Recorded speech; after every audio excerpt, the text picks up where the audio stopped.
Bangladesh cricket এখন এক উত্তাল সময় পার করছে। মাঝের পারফরম্যান্স, ড্রেসিং রুমের টানাপোড়েন আর বোর্ডের নীতিগত দোদুল্যমানতায় যেন সবকিছু কেমন গুমট অন্ধকার।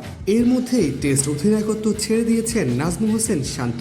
তবে মুখে না বললেও বোর্ডের অব্যবস্থাপনা ও অবহেলাকে সিদ্ধান্তের পেছনে মূল কারণ হিসেবে দেখছেন অনেকেই।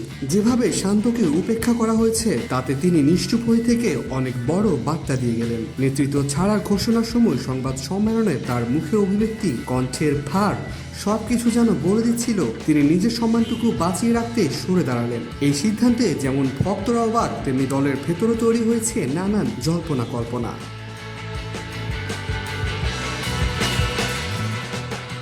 ওয়ানডে দলের দায়িত্ব এখন মেহেদী হাসান মিরাজের কাঁধে। তবে দায়িত্ব পেয়ে তিনি যেভাবে বন্ধু শান্তর পাশে দাঁড়িয়েছেন সেটা দারুণ প্রশংসাযোগ্য।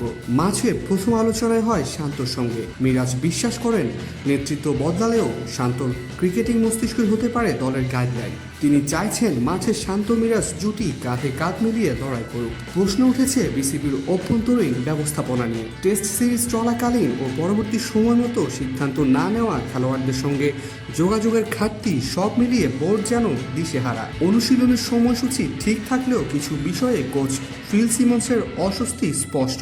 বোর্ড বলছে ক্রিকেট এখন পরিবর্তনের মধ্য দিয়ে যাচ্ছে, কিন্তু এই পরিবর্তন যেন এক দিশাহীন যাত্রা।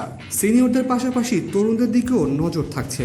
ইনজুরি কাটিয়ে ফেরা তাসকিন আহমেদকে ঘিরে দলে আলাদা উত্তেজনা। এমনকি প্রতিপক্ষ শ্রীলঙ্কাও তাকে নিয়ে ভাবনায় পড়েছে। পেস ইউনিটে তাসকিন ছাড়াও মুস্তাফিজ, তানজিম ও হাসান মাহমুদদের নিয়েও বিশেষ পরিকল্পনা রয়েছে। অন্যদিকে পারভেজ হোসেন ইমনকে নিয়ে অতিরিক্ত সময় কাটাচ্ছেন সিনিয়র কোচ মোহাম্মদ সালাউদ্দিন। আবার দলে ফিরে উচ্ছ্বসিত মোহাম্মদ নাইম।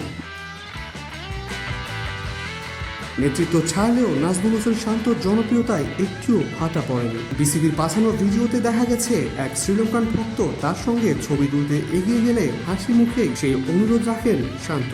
পরে দেখা যায় অনুশীলনে ব্যস্ত তিনি। ফোকাস এখন পাওয়ার হিটিংয়ে। 3 ম্যাচের ওয়ানডে সিরিজে জয়টাই এখন বাংলাদেশের সবচেয়ে বড় লক্ষ্য। নেতৃত্ব পরিবর্তনের ধাক্কা, বোর্ডের অব্যবস্থাপনা, কোচের অস্বস্তি, সবকিছুর জবাব শুধু মাঠের পারফরমেন্সে দেওয়া সম্ভব। কাল প্রেমাদাসায় প্রথম ওয়ানডেতে মিরাজের দল জয় পেলেই কিছুটা হলেও স্বস্তি ফিরবে ক্যাম্পে। না হলে আবারও মুখোমুখি হতে হবে কঠিন প্রশ্নে।